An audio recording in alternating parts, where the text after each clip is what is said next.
Stop wondering why they hurt you and think about why you let it happen. You believe it's their fault. You think they're responsible for your pain, your heartbreak, your nights without sleep. But actually, it's on you. You let them do this. You gave them the control. You showed them how they could treat you, and they just did what you allowed. Every time you pleaded for their attention, you silently told them, "I don't deserve better." Now they think you're so worthless, so desperate, that you'll return to them no matter how badly they break you. But listen up. This ends now. Not until we're through here. Not until we expose the truth you've missed because you're lost in what you think is love. You're clinging to someone who shouldn't even be mentioned with the word love, and we're going to shatter that false belief bit by bit until there's nothing left for you to plead for. Before we dive into unraveling this illusion, like this video and subscribe to our channel. Someone out there really needs to hear this message, so please share it with them. Picture yourself with handcuffs in a space without any walls. You can walk out any time, you can leave, you can break free, but you choose not to. Instead, you stay there, pulling at the chains, pleading with the person who locked them to set you free. This is what asking for love feels like. Like handcuffs you could easily remove any time, but you don't because you believe you need their permission to be free. The harsh reality is, they watch you struggle, and your pleas keep them in power. They are sure you won't go away. They've made you believe that you can't claim your freedom, and every time you weep, beg, or humiliate yourself for their love, they just tighten your chains a bit more. But here's the truth. The cuffs were always open. You've kept yourself trapped all along, waiting for someone else to liberate you. Do you realize what begging tells someone? It tells them, "I need you more than I value myself." It tells them, "Your approval is more important than my own pride." It's like giving them the green light to treat you as an afterthought while you place them on a pedestal. Take a look around. How many times have you heard about people pleading with their former partners to stay, only to be left behind once more? There's this story on a breakup forum. "I pleaded with her to come back, and she did. But now she treats me even worse." Or the guy who implored his girlfriend not to break up, only to discover she had moved on to someone else within weeks. Here's the brutal truth. Begging doesn't make them love you. It makes them respect you less. You can't compel someone to recognize your value, and the more you try, the less they see you. Even someone as famous as Princess Diana experienced this. Reflecting on her marriage to Prince Charles, she said, "There were 3 of us in this marriage, which made it a bit crowded." She recognized she wasn't getting the love and respect she deserved. While she initially fought for the relationship, she eventually stopped pleading. She walked away, and by doing that, she emerged as a figure of elegance, dignity, and self-respect. A legacy much more significant than the love she once pursued. This is the strength of walking away, the strength of not pleading. Here's why they think you won't leave, because you've shown them. You've taught them to expect you'll always be there, no matter what they do. You've acted like their love is a must-have, making them think they control it all. But what happens when you stop accepting what they offer? What happens when you decide their love isn't worth sacrificing your self-respect? I'll tell you what happens. Their world shatters. Their pride crumbles. The control they thought they had over you vanishes, and they are left with nothing but their own conceit. This is not only about their actions towards you, it's about what you've accepted.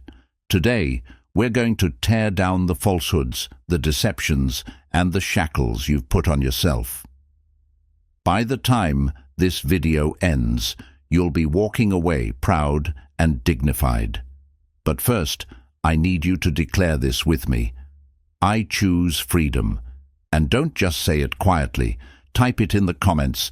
I choose freedom. Show them. Show yourself.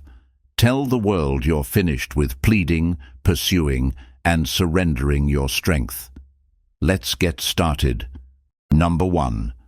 If it's not meant to be yours, you simply can't make it yours.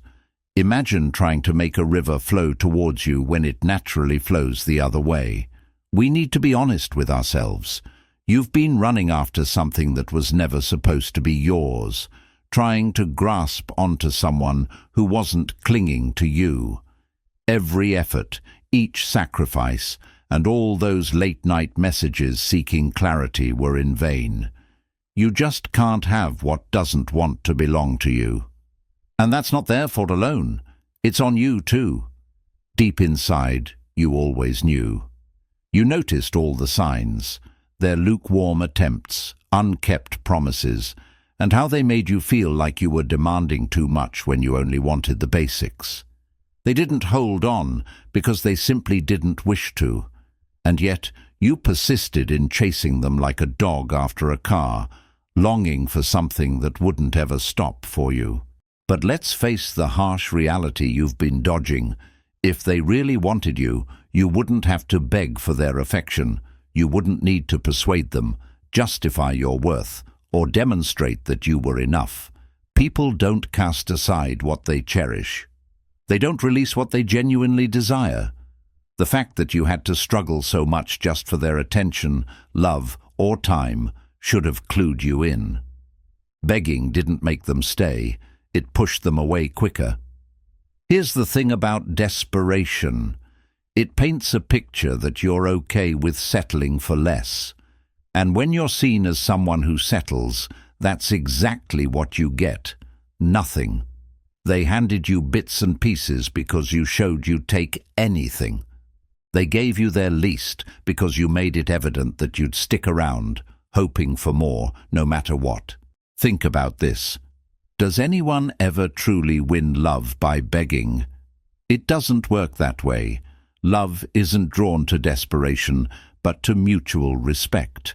And respecting someone isn't about throwing yourself at their mercy, hoping they'll see your worth. Love isn't about begging, pleading, or running after someone. It's about equal effort, respect, and a shared longing. If it's not reciprocal, it's not love. Picture this scenario. You're holding a bird in your hands, gripping it so tightly because you're scared it might fly away, and in doing so, you're actually hurting it. That's what it's like chasing after someone who doesn't want you. Your desperation is not only harming them, it's hurting you too. They didn't leave because they failed to recognize your value. They left because your hold was too constricting. Here's the tough reality you need to accept. You can't force someone to desire you. Loving them won't keep them around. You can't persuade them you're their perfect match if they've already decided you aren't. The harder you try, the more you lose your true self. You end up changing, diminishing, turning into someone else just to meet their expectations. But even that's never enough, because they don't truly want you, the real you. Look around. There are countless tales of people pursuing what wasn't meant for them. They poured their hearts out, only to end up empty-handed. I recently read a story about someone who said, "I did everything for him. I changed my hair, my job, my entire personality to make him happy, and he still left." That's what happens when you chase something that doesn't want to be caught. No matter how much you give, it's never enough. But then, there are those stories of people who stopped the chase, who let go, who walked away. These are the individuals who discovered their true strength, their value, and their freedom. And you know what? That's when the right people entered their lives. Those who didn't need convincing, those who recognized their worth effortlessly. The Stoic philosopher Epictetus once said, "Freedom is the only worthy goal in life. It is achieved by ignoring things that are out of our control." Their affection, their attention, their commitment, these were always out of your control. The more you tried to control it, the more it controlled you. Freedom begins when you release. Let go of what isn't meant to be yours. Let go of the notion that you must chase love or prove your value. Let go of the idea that their acceptance defines you. Here's the truth. The right love won't require you to beg. It won't make you doubt your worth. It won't feel like a constant struggle. Stop pursuing what isn't pursuing you. Release what has already left. The moment you let go is when you reclaim your power. They don't determine your worth. You do. And if they couldn't see your value, that's a reflection on them, not you. Drop this affirmation in the comments. I don't care anymore. Say it, feel it, embrace it. It's time to stop chasing and start choosing yourself. Let's move forward. Number 2. The illusion of their importance was created by you. We often suffer more in our thoughts than in what actually happens. Let's discuss the falsehood you've convinced yourself of, the one where you viewed them as perfect and essential to your life. You believed they were the best thing that ever happened to you, that you weren't complete without them. But here's the truth you've been dodging. The significance you attributed to them was all you're doing. They didn't elevate themselves to that status. You did. In your mind, you crafted an ideal image of them, turning them into someone they were never meant to be. Each time they let you down or failed to meet your expectations, you patched up the image rather than facing the reality. You rationalized their actions, thinking they were just misunderstood or afraid of your intense affection. You made excuses, distorted the truth, and clung to the version of them you preferred, not who they truly were. The issue wasn't them. It was the false image you surrounded them with. You took their kind moments, sweet words, and brief acts of kindness, and magnified them into something grand in your imagination. Here's the hard-hitting reality. What you were clinging to was not them.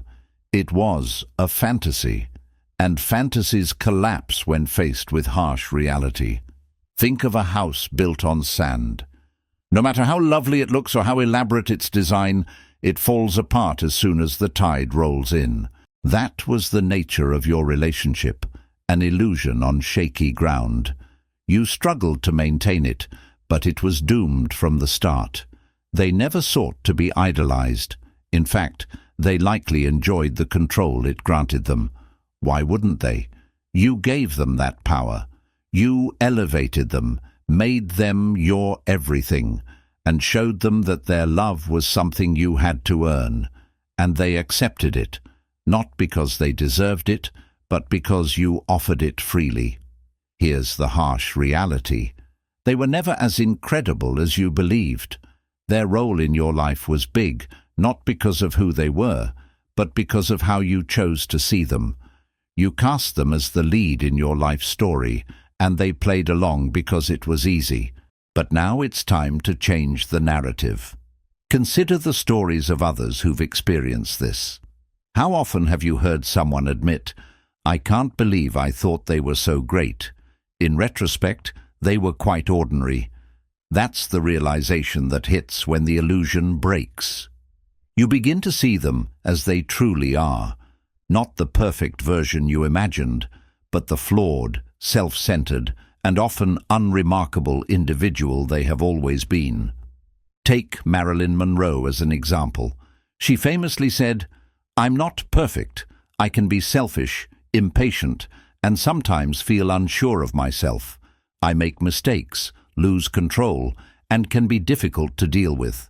But if you're not willing to stick around during my tough moments, then you don't truly deserve to experience me at my best." She acknowledged her imperfections. But how many tried to mold her into an ideal rather than accepting the real person? Those who loved her for the illusion always departed when faced with reality. That's what you've been doing, loving someone for who you wished they were, not who they are. And when the truth emerges, the illusion shatters, and you wonder why you ever idolized them. The Stoic philosophers teach us that suffering often stems from our own perceptions, not from reality itself. Marcus Aurelius wrote, "You have power over your mind, not outside events. Realize this, and you will find strength. Your pain didn't originate from them. It came from the importance you assigned to them. You made them the source of your joy, your value, your identity. And when they failed to live up to the fantasy, you were devastated. But here's the uplifting news. You constructed the illusion, and you can dismantle it. You can stop viewing them as something they are not. You can release the fantasy and embrace reality. In reality, they are just a person, flawed, imperfect, and no longer deserving of the pedestal you built for them." Leave this affirmation in the comments. I see it all now. Say it. Believe it.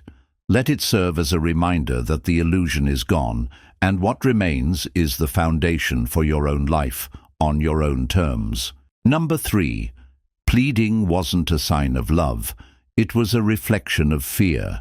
Begging for someone's attention or love is actually a sign of fear, not affection. It's not about real love, but about being scared of losing someone or facing the truth that maybe you're not enough on your own. This kind of behavior isn't about love at all. It's fear disguised as desperation, and it's obvious to others. True love doesn't look like begging. It doesn't sound like, "Please don't leave me." Love means not having to throw away your self-respect to keep someone around. Love should be equal, stable, and brave. Begging, on the other hand, is about holding on to someone any way you can, even if it costs you your self-worth. Every time you begged, you were really saying to yourself, "I can't handle being alone. I need them more than I respect myself." They didn't help you stop. They watched you lower yourself because it made them feel powerful. They didn't stay because of your begging. They stayed because it made them feel important. When they finally left, it wasn't because you weren't enough. It was because no amount of fear could make them stay. Imagine gripping sand in your hand on a beach. The tighter you grip, the more sand slips away. That's what fear does. The more you cling, the more you lose. Your begging didn't pull them closer. It drove them further away. Your tears didn't show your love. They showed your fear of being alone. They exploited that fear for their own benefit. Think about it. If they really cared, would you ever need to beg? True love doesn't require you to continually prove your value. The fact that you felt the need to beg was a sign that this wasn't love. It was manipulation. Fear doesn't bring people closer. It drives a wedge between them. Every time you begged, you were reinforcing that they were in charge, and you were helpless. Begging wasn't a display of love. It was a surrender. And they let you surrender because it made them feel powerful. Reflect on this. How many times did you beg someone who didn't value you? How many nights did you cry, hoping they'd stay if they saw how much you cared? And how often did they leave anyway? Begging was not the answer. It was the problem. Fear often pretends to be love. It tells you that you can't be happy without them. But the truth is, losing them is not the end. It's the start. When you stop begging, you take back control from fear. Look around. Those who left relationships where they had to beg didn't just survive, they flourished. They found freedom, gained strength, and chose self-respect over fear. That's the road you should take. The wise philosopher Epictetus said, "True freedom belongs to the one who has the strength to reject what chains him." Begging held you back. Fear held you back. And now it's time to say no. No to fear. No to desperation. No to the false idea that love must be fought for. They didn't leave because you weren't enough. They left because begging doesn't earn respect or build a real connection. But walking away makes them see you differently. Not as someone desperate for love, but as someone strong enough to love themselves. Declare this boldly: I am not afraid. Say it and mean it, because real love doesn't beg, and neither should you. Let's move forward. Number 4. The beggar's farewell. You can't start fresh if you're stuck in the past. The old you, the one who pleaded, waited, and hoped outside their door, is no more. That old you is done and gone. There's no coming back, no second chances, and no sorry big enough to revive it. They didn't just look down on you, they sealed their own fate in the process. The moment you stopped pleading marked not just the end of your weaker self, it started their greatest regret. Begging for affection is like trying to grow flowers on a sidewalk. You water, care for, and keep the hope alive, but nothing blooms. Still, you persisted. Why? Because you bought into the lie they sold. Here's the reality. You weren't nurturing a garden, you were digging your own pit. Picture this. You're stuck in a deep, dark hole, scraping at the sides, yelling for someone above to throw down a rope. They hear you, they see you, but they just watch, taking pleasure in your struggle.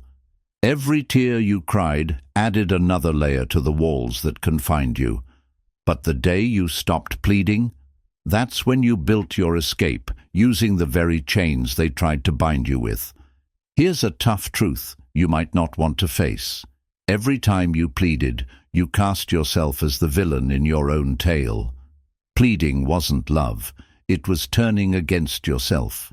It was you deciding, their opinion is more important than my dignity. You handed them the power to shape your story, but the story they wrote wasn't about love. It was about control. The Stoic philosopher Marcus Aurelius once said, "Waste no more time arguing about what a good person should be. Be one." Apply that to yourself. Don't waste energy proving your value to someone who fails to see it. Take Oprah Winfrey as an example. She was let go from her first TV job because they thought she wasn't right for television. She didn't plead for another chance. She walked away and built her own success. Imagine if she had stayed, seeking approval from those who couldn't value her. Her journey would have ended before it even started. Now you face a similar choice. You can plead for someone to recognize your worth, or you can rise like Oprah and show them what they're missing. You don't need their approval to succeed. When you pleaded, you were just feeding their ego, turning it into a fortress they believed unbreakable. But when you stopped, it was like the final nail in the coffin. Their ego can no longer thrive on your suffering. Your silence was the last nail, and now their pride is buried deep. They didn't see it coming because they assumed you'd always be there. Why wouldn't they? You taught them to expect you'd always return. Every message you sent, every tear you cried, every desperate "I miss you" was just more fuel for their arrogance. But they made a big mistake. They underestimated how much even the gentlest hearts can take. They assumed your love had no limits. But real love isn't painful. Love doesn't plead. The wise Stoic thinker Epictetus once shared, "To grow, be okay with others thinking you're silly or unintelligent. People might have thought less of you for pleading, but the true mistake was theirs for letting you go. The moment you stopped pleading was not just an ending, it was a fresh start. It marked your rise from the shadows of their neglect and pride. You transformed into a phoenix they never anticipated. To plead is to crawl, but to walk away, that is to soar. You've handed them their defeat. Yet this isn't just about them, it's about you. The funeral of the beggar isn't merely the end of what once was. It's the dawn of what is to come. It's when you fully realize that pleading never brought you closer to love. In reality, it only distanced you from your true self. Every plea was a step away from your own respect, and now it's time to take it back. Consider those who didn't plead, those who left upon realizing they were not appreciated. Take Sandra Bullock, for instance, who faced her marriage breakdown publicly. She didn't beg her partner to stay. Instead, she looked within, worked on her personal growth, and emerged even more respected as a symbol of strength and grace. The world admired her, not pitied her. You deserve to craft a story like hers for yourself. You've spent enough time pleading, hoping, and waiting for someone to recognize your value. It's time to stop watering a dead garden and start sowing seeds where they will thrive. You can't keep caring for something that lacks roots. Pleading is like trying to fill a cracked vase with water. It just leaks out, leaving you drained. But when you cease, you discover that you were always capable of keeping yourself whole without them. This journey isn't just about moving past someone. It's about moving past the version of you that thought pleading equated to love. It's about saying goodbye to that old self and welcoming a stronger, smarter you. Let them observe from afar as you become everything they doubted you could be. Share this affirmation in the comments. I've left the past behind. Let this mark the start of your new chapter, free from the confines of pleading and rich, with the freedom to choose yourself. It's time to ascend. Let's continue on. Number 5. When the puppet master loses grip. You cannot dominate a mind that understands its own value. You thought they were the issue, that they controlled you, directing your actions like you were a puppet. It wasn't them. It was you. You gave them the control bit by bit every time you pleaded, every time you said, "Please don't go." They didn't steal your strength. You handed it over, and they used it because you allowed them. Puppet masters can only steer what's attached to their strings. And for far too long, you were that puppet, hanging, swaying, moving to their tune. They beckoned, and you hurried. They shoved, and you stumbled. They overlooked you, and you shattered yourself trying to get noticed. They didn't need to pursue you because you were always running after them. You provided the perfect scene, a stage for them to relax and watch you vie for their attention. Let's be clear, this wasn't love. Love doesn't use puppets. Love doesn't cling to strings. Love doesn't grasp for control. What you thought was love was actually dependence, a desperate effort to cling to someone who didn't value your respect. But here's the turning point. When you severed the strings, the moment you stood up and declared, "Enough," their influence fell apart. Puppet masters don't exist without their puppets, and the instant you stopped playing their game, they lost it all. Picture a puppet master on an empty stage. They're standing there with strings in hand, but nothing is connected. They look foolish, right? That's them now. You've left them with the fragments of a game they can no longer play. Every attempt they make to pull you back, their strings just snap. You've grown beyond their... Let's not gloss over your role in this. You conditioned them to expect you'd always be there. You showed them that no matter how poorly they treated you, you'd always return. Every tear you cried, every time you said sorry for things that weren't your mistake, every moment you implored them to care, you handed them another string. And they clung to those strings because it was effortless. Of course they would. You were handing everything to them. But the moment you walked away, everything shifted. Their gravest error wasn't pulling the strings. It was assuming you wouldn't cut them. They thought they owned you, that your life orbited around them. But now they're seeing the truth. You were the one keeping it all together. Without you, their performance has no spectators, no star, no significance. This isn't about placing blame. It's about taking responsibility for your own actions. You can't start to heal until you acknowledge that you allowed this to happen. You settled for the little attention they offered, convincing yourself it was love. You allowed them to dominate your choices because it seemed easier than being independent. But that old version of you is gone. Puppets don't usually grow wings, but you did. You freed yourself from their control, and now you're soaring higher than they ever imagined you could. Think about this. If they really cared for you, why did they try to dominate you? True love isn't about dominating someone. It's about giving them freedom.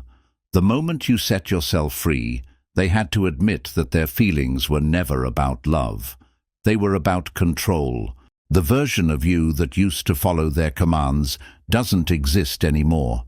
Now, they're just left with nothing, wondering why everything is so silent. Consider the stories everywhere, the forums, the groups discussing heartbreak, the real-life tales of those who pleaded until they lost themselves. I read a post once where someone said, "I pleaded with them to stay, and they did for a while. But each time they looked at me, I felt less significant." Begging diminishes you. It teaches them that they can manipulate your feelings. But then there are the stories of those who walked away, those who declared, "I'm done being your puppet." Look at the strength in those narratives. Notice how those who left rediscovered themselves, while the ones left behind remained confused and powerless. Now you are the one who walked away, the one who said, "I'm not in your control anymore."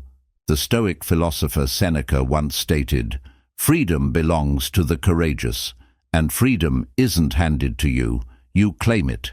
You seize it when you stop letting others make your decisions. You claim it when you put yourself first instead of their manipulations. You realize you've always had the power. This marks not just the end of their dominance, but the start of your liberty.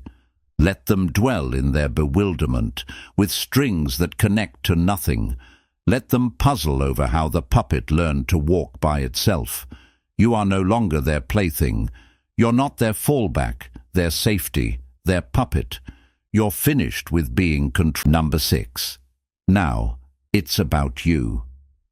The moment you begin to prioritize yourself, everything changes. This is when you stop needing approval from someone who couldn't value you. This is when you stop settling, stop pursuing, and stop accepting less than what you deserve. Now, you choose yourself. They believed they could keep you trapped in endless loops, constantly seeking their acceptance. But this is where they fail, because you're exiting that game. The moment you decide to prioritize your needs, you leave them behind, lost in their own conceit. Let's be honest with ourselves. You stayed hoping their love would heal you. You believed that showing them your worth might somehow complete you. But the reality is, only you can fill the void within yourself. They were not your cure. They were just a diversion. And you allowed them to divert you for too long. Picture yourself at a crossroads. One path leads to more of the same, more pleading, more pursuing, more disappointment. The other path, that's where you choose yourself, where you take the energy you spent on them and use it to build a life so rich that you don't miss them, because you're filled with your own strength, your own love, and your own goals. Choosing yourself isn't selfish, it's necessary. Every time you compromised, every time you lowered your expectations, every time you remained in a situation that belittled you, you were putting them first. You were picking their comfort over your self-respect. Now it's time to change the narrative. Consider those who have made themselves a priority. Look at the celebrities, the leaders, those who left harmful situations and created something great from their struggles. Rihanna didn't just get through a difficult relationship. She transformed her ordeal into opportunity and built a billion-dollar brand. She prioritized herself, and everyone watched in admiration. That's the kind of change you can achieve when you stop dedicating energy to those who deplete you and start investing in yourself. You owe them nothing, not another moment of your time, not another tear, not another bit of your energy. They took what they could, and now it's time to shut the door. You don't plead for what you deserve, you insist on it. And if they can't provide it, you leave without a second glance. Choosing yourself means you stop accepting anything less than what you deserve. It's about creating clear limits and sticking to them. It means walking away from those who exhaust you, no matter how much you think you care about them. True love doesn't force you to diminish yourself. True love doesn't make you plead. True love doesn't make you choose between your self-respect and their approval. This time, you don't wait around for their message. You don't sit next to the phone, hoping they'll realize what they've lost. Because this time, what they think of you isn't important. This time, your own opinion is what counts. The wise Stoic philosopher Marcus Aurelius once said, "The mind shapes the soul with the hues of its thoughts." When you choose yourself, your thoughts take on new colors. You stop asking, "Why don't they love me?" and start asking, "Why did I ever think I needed them?" That change marks the beginning of your empowerment. Now, you concentrate on yourself. You channel the energy you once spent on them into your own growth. You rebuild the confidence they shattered. You revive the interests you abandoned to please them. You invest your soul in becoming the best you can be, not for them, but for yourself. The day you start choosing yourself is the day everything shifts. It's when they realize they lost the best thing they ever had. It's when their hold over you ends. It's when you reclaim your life. Drop this affirmation in the comments. My peace over anything. Say it, believe it, live it. Because this time, you're not begging, you're not chasing, you're not waiting. This time, you are choosing yourself. And that's the ultimate step. Number 7. Recognize when you're a placeholder. It's a hard truth to swallow, but sometimes you might just be filling a space in someone's life until something or someone they deem better comes along. This realization can sting, especially when you've invested genuine feelings. Reflect on the times you felt like you were just a convenience, an option for them to turn to when they're bored, lonely, or in need of attention.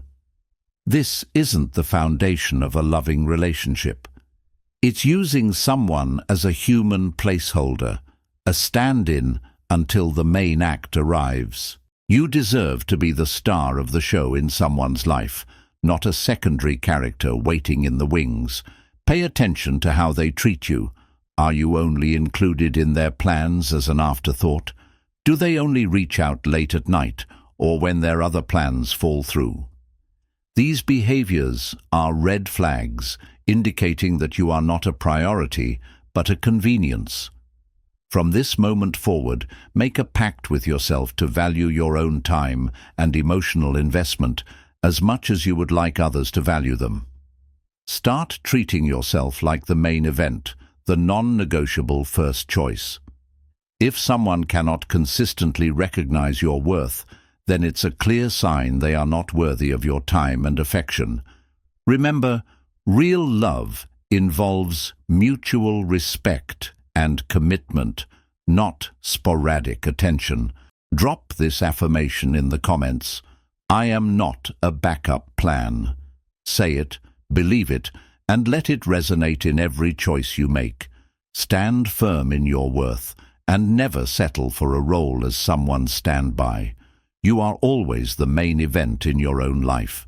Number 8. Stop ignoring the red flags. We've all been there, turning a blind eye to the small warning signs in our relationships because we cling to the hope that things will get better, or because we believe in the best in people. However, ignoring these red flags is akin to noticing smoke and choosing not to search for the fire. Eventually, everything around you might catch fire and result in much greater damage. It's vital to stop making excuses for behaviors that unsettle you. Trust your instincts. They are your psychological guardians, alerting you to potential dangers and discomforts. If something or someone consistently makes you feel uneasy, disrespected, or unhappy, it's a significant sign that you need to reevaluate your involvement. Remember, small issues don't disappear. Left unaddressed, they often grow into major problems, eroding the foundation of trust and respect that healthy relationships require. This step is about respecting yourself enough to confront uncomfortable truths. It's about not letting the fantasy of what could be blind you to the reality of what is. Remove the rose-colored glasses and see each situation for what it truly represents, not what you hope it could turn into. By facing these truths, you protect your emotional well-being and pave the way for healthier, more fulfilling relationships where love and respect are genuinely reciprocated. Affirm this in the comments. I face the truth.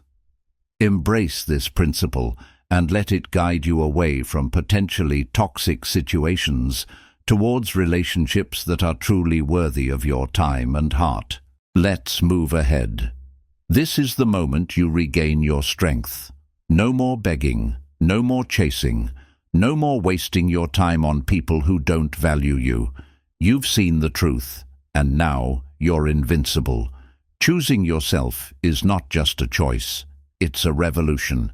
It's you taking back your worth, your dignity, your life. Let them feel the loss of you. Let them experience the silence you've left behind. You're done being just an option for them. You are your own priority. If this message resonates with you, make sure to like this video, subscribe to the channel, and share it with someone who needs this wake-up call. I'll see you in the next video. Until next time.